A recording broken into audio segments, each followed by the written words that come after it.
2020년 경자년 새해를 맞아 신년 특집으로 준비한 헬로 이슈 토크. 시민이 주인인 춘천시를 만들어가고 있는 이재수 춘천시장과 경자년 춘천시 현안과 비전에 대해 이야기 나눠보겠습니다. 스튜디오에 이재수 춘천시장, 장진철 기자 나와 있습니다. 안녕하십니까? 네, 안녕하세요. 반갑습니다. 네. 이재수 시장과의 신년 대담을 진행하기에 앞서서 저희가 좀 오늘 나눌 이야기들을 키워드로 좀 정리를 해봤어요. 네. 논란과 갈등, 그리고 이슈와 현안, 그리고 비전입니다. 그래서 시장님 입장에서 봤을 때는 좀 불편한 부분도 있으실 것 같아요. 뭐 논란과 갈등 얘기를 하면은. 하지만 좀 이제 아무래도 시청자 여러분과 신년 첫 소통이신 만큼 좀 성실성의껏 답변해 주시면 좋을 것 같습니다. 네, 먼저 장진철 기자께서 지금 지난해 춘천시와의 논란과 갈등 뭐 어떤 게 있었는지 설명해 주실까요? 예, 일단 그 지난 9일 대법원에서 우리 이재수 시장님 이 공직선거법 위반 혐의에 대한 최종 판결이 나왔습니다. 대법원 항소심 재판부가 판단한 벌금 90만 원형을 확정 지은 건데 이로써 지금 1년 7개월 만에 선거법 우리 시장님에 대한 선거법 위반 재판이 모두 마무리가 됐습니다. 일단은 직을 유지를 하게 된 거고요. 그리고 이제 논란이 많았던 불꽃 축제가 올해 춘천에서 물빛 축제라는 이름으로 열리게 됩니다. 지난해 미세먼지 비롯한 그 환경 문제 그리고 예산 낭비라는 이유로 좀 도의회에서 문턱을 넘지 못했었는데 이에 앞서 춘천시에서는 해당 예산이 통과가 되면서 이에 대한 좀 논란이 이어지기도 했었는데 이 내년도 예산안에 도의회와 시의회에서 이 해당 예산이 통과되면서 축제 개최가 가능해졌습니다. 하지만 여전히 환경오염 그리고 예산 낭비란 지적은 계속되고 있어서 올해 축제는 개최되지만 올해 축제 세부 프로그램이 어떻게 좀 짜여지는지 좀 관심이 모아지고 있는 부분입니다. 다음으로는 제일 논란이 좀 많았던 춘천 지역의 최고 뜨거운 감자였던 게 바로 시내버스 노선 개편입니다. 60년 만에 좀 이 개편이 되면 전면 개편이 되면서 좀 시민들의 불편이 좀 많이 있었고요. 그래서 지금 1월부터 일부 노선을 좀 수정해서 지금 운영을 하고 있는데 이 좀 문제가 좀 많이 지적됐던 마을버스는 아직 손을 대지 못하고 있는 현실입니다. 올해 시민들의 최대 관심사 중 하나가 바로 이 버스 노선 개편일 텐데 좀 이게 어떻게 개편되는지 좀 지켜봐야 할 것 같습니다. 네. 또 마지막으로 그 춘천시 사업은 아니지만 이 레고랜드 춘천시 중도에 조성 중인 레고랜드 이 사업도 있는데 좀 시민들의 관심이 정말 많습니다. 춘천시 사업은 아니지만 왜냐하면 정말 춘천의 발전과도 좀 연관이 돼 있고 또 10년째 이렇게 제자리 걸음을 하면서 관심이 많이 있는데 최근 착공을 좀 하면서 좀 탄력을 받고 있는데 이 춘천 지역이 최대 수혜인 만큼 이 시민들의 관심이 많이 지금 모여 있는 상황입니다. 이나 여러 가지 공식적인 방법들을 통해서 입장을 말씀을 해 오셨잖아요. 네. 일단은 의혹이 남을 만한 사안들을 또 직접 해명해 주시고 시민분들께 설명하시고 싶은 것들 그렇게 하겠습니다. 말씀해 주실까요? 일단 공직선거법과 관련해서는 어쨌든 제가 이미 그 7월 4일 날 2심 선고하면서 많은 시민들이 이제 안심을 했다라고 하는 말씀을 주셨었는데 그래서 다 끝난 줄 또 알았다라고 얘기해요. 근데 대법원이 검찰 상고하는 바람에 또 대법원을 기다려야 하는 시민들 입장에서는 굉장히 안타까웠던 것 같아요. 그래서 또 대법원의 판결이 다른 지역보다 좀 더디게 늦어지면서 시민들이 여러 형태로 염려가 깊어졌는데요. 그렇게 시민들에게 그 염려가 되게 한 거에 대해서 진심으로 송구하다는 말씀을 좀 드리고요. 근데 참 많은 분들이 이젠 참 안심이다.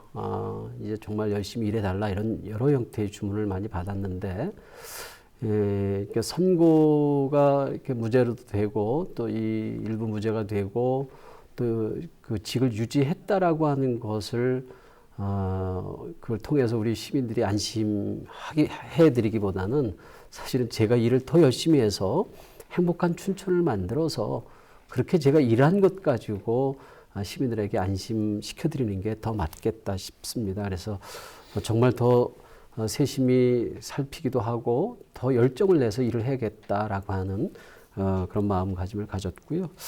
두 번째 그 불꽃축제 얘기하셨는데 사실 이 사안에 대해서 내가 지난 시기에 논란이 되고 도와 시 정부와 일정하게 갈등이 있었다는 여러 지적이 있었는데 그런 갈등이 사실 없었거든요. 왜냐하면 그 사업이 저희 사업이 아니었었어요. 이게 도에서 추진해 왔었던 사업이었고 그 사업하는데 시정부가 도움을 달라라고 해서 아마 실무부서에서 검토해서 도움을 주려고 했었던 거였는데 그것이 이제 시정부와 도와의 그 의견 차로 또 뭐 일정하게 작은 갈등이 있었다. 뭐 이러저러한 형태로 이렇게 빗나간 보도들이 많이 있으면서 뭐 조금 그 얘기가 커졌습니다만 사실 저는 그 사안에 대해서 충분한 정보가 없을 만큼 그냥 아주 단순한 업무 협조 수준의 내용이었거든요.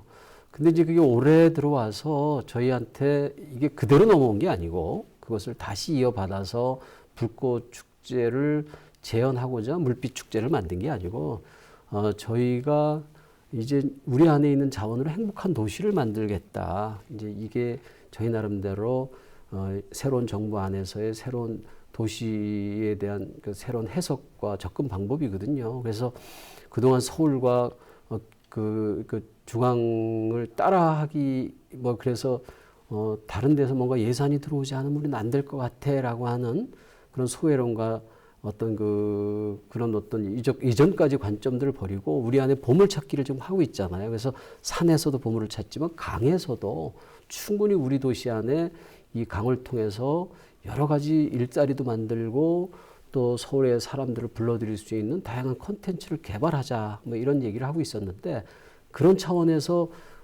이 호수과 관련되어진 다양한 문화 콘텐츠를 개발하는 과정에 이 물빛 축제가 나왔어요. 그래서 물빛 축제를 할 때 도의 협조를 받은 게 우리도 일정하게 예산을 이번에 거꾸로 해요. 우리가 그런 물빛 축제를 하는데 우리가 예산을 좀 보탤 테니 그런 그 지난번에 좀 우리가 좀 도움을 달라 했었던 불꽃 관련한 뭐 이런 내용에 대해서 좀 포함을 시키면 어떻겠냐 그래서 과하지 않는 범위 내에서 함께 합시다 정도 얘기했던 거고요. 버스 노선은 정말 논란이 많고 여러 형태로 시민들께 송구한 일이 많은 내용입니다. 제가 사실은 버스는 죄송합니다. 네. 버스는 제가 그 시장이 된 이후 지금까지 1년 반 동안 거의 매주 버스를 타고 출근을 하고 있는데요. 출근하다 보면 버스 탄 정류장에서도 많은 분들이 얘기하시기를 정말 불편합니다. 그래서 이걸 뭔가 바꾸지 않으면 불편해서 어떻게 이걸 이용하겠습니까? 라고 하는 주문을 참 많이 받았었고요. 버스에 올라타서도 계속 요구하는 것이 거의 매일 반복되는 얘기지만 이 버스 노선 개편해달라고 하는 주문이었었어요. 그래서 사실은 버스 노선 개편은 저희가 의욕적으로 새로 개편 계획안을 낸 게 아니고 수십 년 동안 이 버스 노선이 뭔가 이렇게 조금씩 바꿔오면서 버스 이용객들이 줄어드는 과정에서 점점 더 이 버스의 불편들이 이용객이 줄어드니까 노선이 줄어들 거 아니에요. 점점 이렇게 줄어든 것을 호소하는 주민들의 이야기를 듣고 새로 바꿔보자라고 하는 그런 새로운 완전히 그런 접근이었거든요. 그래서 무슨 어떤 회사의 이익을 더 키워주려고 그랬던 것이 아니고 아주 수십 년 동안 반복되어 왔었던 이 시내버스 불편에 대한 민원을 근본적으로 해결하겠다라고 하는 의지에서 출발을 했고 또 더더욱 거의 한 30-40% 버스 이용률이 높았거든요. 그게 지금 점점 줄어가지고 지난해 초에까지 12% 줄었어요. 그래서 이 12% 줄은 거를 적어도 20% 끌어올리겠다라고 하는 야심찬 우리 시정부의 그런 그 정책 방향과 맞물려서 시작을 한 건데, 이게 이제 시작을 그렇게 해서 사실은 서비스 개선에 대해서도 굉장히 어떤 다양한 어떤 그 견해들도 있었지만 어쨌든 개선이라고 하는 것들을 목표로 한 것인 만큼 버스 노선이 다양화되어지고 특히 시골 지역 같은 경우는 새로운 마을버스제를 도입해가지고 서비스를 아주 실질적으로 더 보완한 뭐 이런 개념이었었죠. 그러나 이게 뭔가 잘못된 게 의견을 청취하는 과정에서 실제 버스를 일상적으로 타고 다니시는 분들의 이야기를 청취하기보다는 아마 제가 나중에 이렇게 체크하면서 확인된 거는 마을에서 유지분들 뭐 이런 분들을 중심으로 아마 얘기를 들은 것 같아요. 그러다 보니까 이 정말 이용하시는 분들의 실질적인 얘기를 못 들었죠. 그래서 이 버스 노선 초기 작업한 것이 참 많은 분들한테 불만과 불평을 줬던 것 같아요. 근데 어쨌든 정리해 말씀드리면 이번 버스 노선 개편은 분명히 시민들을 위해 만들어진 거고요. 서비스 개선 차원이라고 하는 것은 분명하다는 것이고, 다만 이것은 작년 11월 15일 날 한 것이 완성본이 아니고 1년 동안 계속해서 좀 뭔가 바꿔 나가면서 시민들이 만족도를 높여내겠다. 뭐 그런 1년 정도의 시간을 두고 계속돼야 할 사업이라고 하는 것, 그거를 시민들께서 꼭 이해해 주시고 받아주셨으면 좋겠다는 거고요. 오늘 마지막으로 레고랜드와 관련해서는 사실은 이건 저희가 추진 주체가 아니기 때문에 저희가 할 수 있는 일은 도 정부에서 진행하고 있는 사업에 대해서 저희가 행정적으로나 또 거기에 대한 다양한 업무 협조에 필요한 부분들은 저희가 완벽하게 갖춰놓고 지원 계획을 갖고 있고 지금도 그 진도를 지금 만들어 가고 있다. 그 정도만 말씀드리겠습니다. 네, 지난해 춘천시와 관련된 이슈 몇 가지를 좀 짚어봤는데요. 이제는 올해 새해 얘기를 좀 해보겠습니다. 장 기자, 2020년 춘천시에서 좀 주목할 만한 현안과 이슈가 있다면요. 예, 일단은 뭐 아까도 처음 말씀드렸듯이 2020년에는 우리 시장님이 선거법 재판이 좀 끝나서 아마 현안 해결에 좀 더 속도를 내지 않을까 좀 기대가 되고 있는 부분이 있고요. 그다음 또 관심을 갖고 있는 게 쓰레기, 생활 쓰레기 줄이기를 위한 2450. 2024년까지 생활 쓰레기 배출을 50% 줄인다는 이런 뜻인데 이 쓰레기 문제 해결을 위한 노력이 아마 본격 시작될 것 같습니다. 그리고 좀 춘천시가 전국적인 관심을 받고 있는 사안 중에 하나가 바로 1억 그루의 나무를 심기, 나무 심기 프로젝트인데 이 춘천시 곳곳에 녹지축 그리고 바람길을 만드는 사업입니다. 이렇게 해서 미세먼지 발생을 좀 줄이고 열섬 현상을 좀 억제하는 친환경 도시 건설을 위함인데 이렇게 되면 아마 시장님 생각대로 좀 많이 줄지 않을까라는 이런 또 생각이 들고요. 이 밖에도 지금 초중고교 급식 식재료가 올해부터 춘천시가 공급을 하게 되는데 좀 이를 놓고 좀 찬반이 좀 엇갈리고 있습니다. 지금 일부 그 학부모들과 이 관계자들은 좀 약간 불만의 목소리가 좀 나오고 있고 또 찬성하시는 분들도 있고요. 그래서 좀 올해는 좀 탈 없이 정착될 수 있을지 좀 관심이 모아지고 있습니다. 네, 장진철 기자가 이제 올해부터 본격적으로 추진되는 사업들에 대해서 이야기를 해주셨는데요. 시장님 뭐 구체적인 내용과 좀 기대 효과 설명해 주실까요? 다 말씀드리기는 좀 어려울 테지만 특히 1억 그루 나무 심기에 주목해 주신 점에 대해서 아주 감사를 드리고요. 우리가 그동안 개발 뭐 이런 것들이 우리 지역 사회에 일정하게 주요 또 정책 방향이 되다 보니까 30년 동안 줄기차게 도심 안에 어떤 여러 형태의 개발들이 이루어지면서 사라진 것들이 참 많이 있었어요. 그게 춘천은 다른 원도시보다도 살기 좋은 도시, 쾌적한 도시 그런 이미지를 갖고 있었는데 그 도시 이미지가 아예 없어진 건 아니지만 그러니까 숲이 있고 강이 있어서 그런 명성은 유지가 되고 있는데 정작 도심안에 우리들이 일상적으로 생활하고 부딪히는 도심안의 어떤 생활 환경은 굉장히 나빠지고 망가졌어요. 특히 도심의 녹지축이 사라진 거죠. 그래서 이 녹지가 사라진 것들을 복원하는 일을 일단 우선 해보자. 그 생각을 해서 내건 슬로건이고 정책 방향이 바로 1억 그루 나무 심는 거예요. 적어도 우리 도시가 미래 시민들한테 정말 뭔가 그동안 이렇게 개발하면서 이렇게 사라진 녹지를 정말 이렇게 복원하지 않으면 정말 앞으로 30년, 40년 뒤 우리 춘천을 살아갈 주체들한테 정말 미안할 것 같다. 그래서 반성의 측면도 있고 해서 1억 그루 나무 심기 했는데 의외로 많은 분들이 호응도 있었고 야, 그건 좀 잘한 일이다. 그런 이야기를 좀 듣고 있습니다. 또 그것과 더불어서 우리 도심 안에 그런 어떤 생명 존중 사상들을 보다 존중 어떤 그런 사회적 분위기들을 더 확장한다는 의미도 있지만 자원순환 관련해서 쓰레기를 반으로 줄이자 이 얘기도 사실 그냥 나온 게 아니고 한 600억을 들여서 지금 우리 쓰레기가 포화 상태가 되니 소각장 하나 더 짓자 했어요. 근데 이 소각장 하나 지은 때 드는 비용이 한 600억 들거든요. 그래서 600억을 들여서 더 짓는 거가 맞을까라고 하는 고민을 했었는데, 그렇게 짓게 되면 또 쓰레기가 계속 더 많아지면 또 그 소각장을 또 져야 한다라고 하는 딜레마에 빠질 것 같아요. 그래서 아예 거꾸로 가보자 정책을.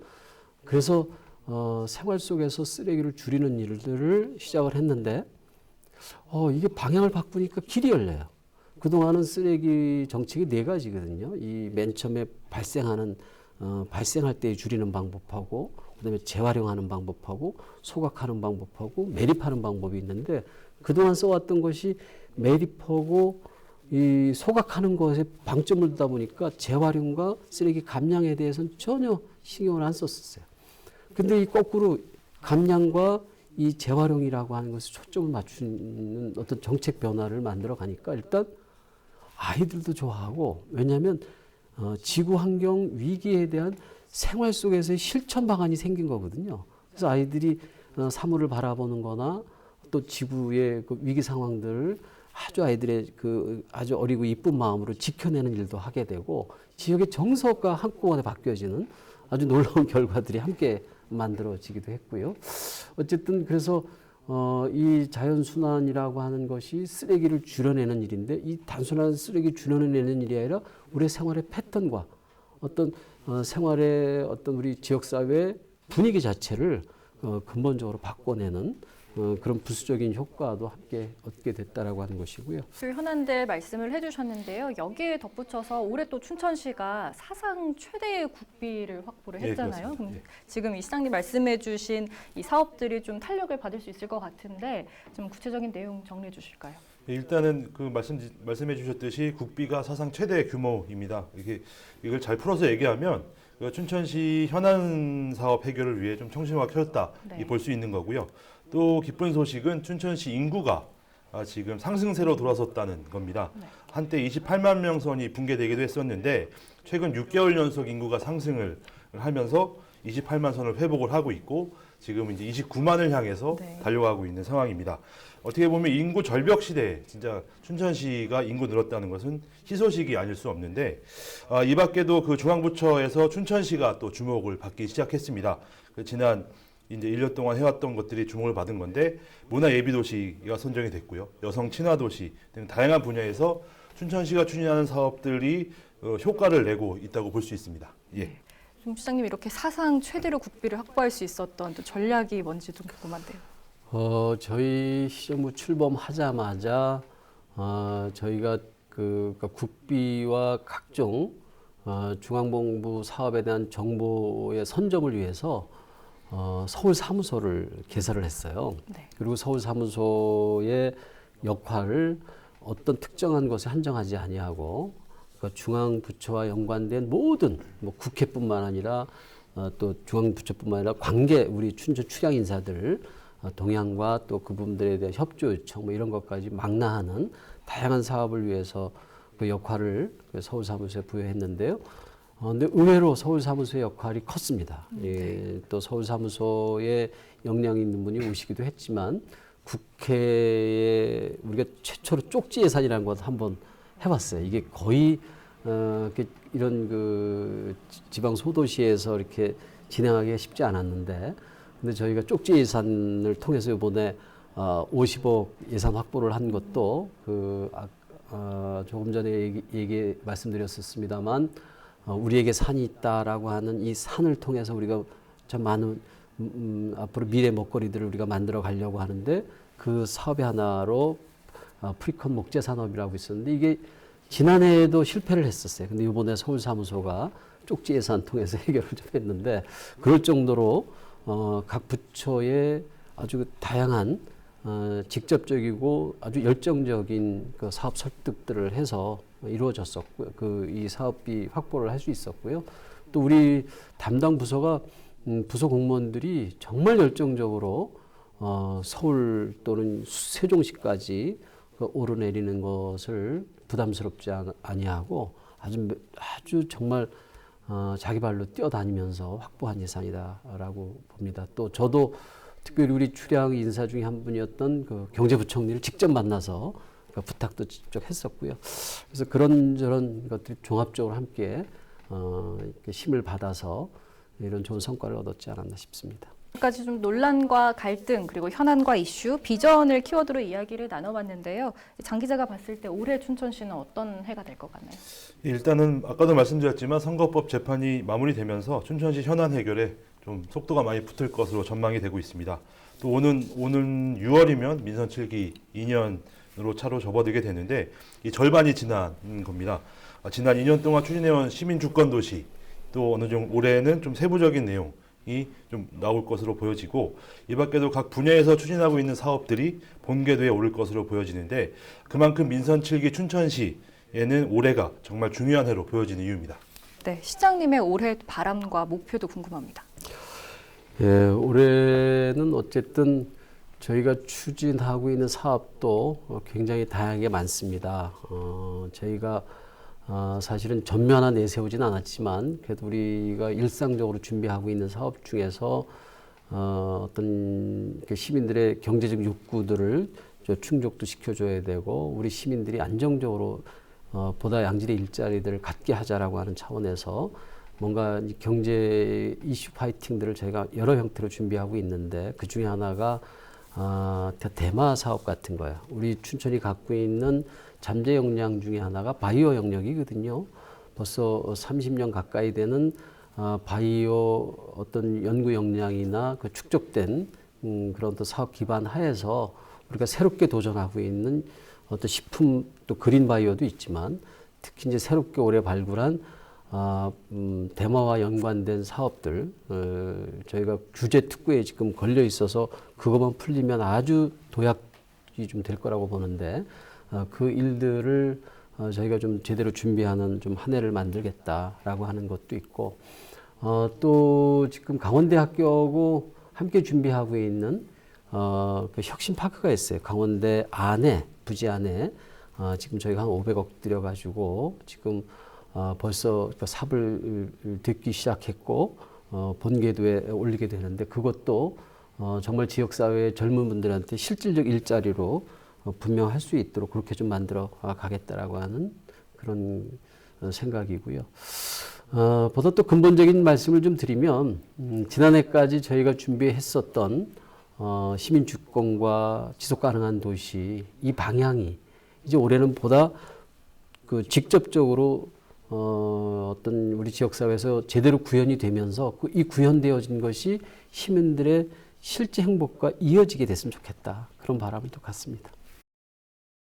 네, 지금까지 시민이 주인인 춘천시를 이끌어가고 있는 이재수 춘천시장 그리고 장진철 기자와 함께했습니다. 두 분 오늘 말씀 감사합니다. 감사합니다. 고맙습니다.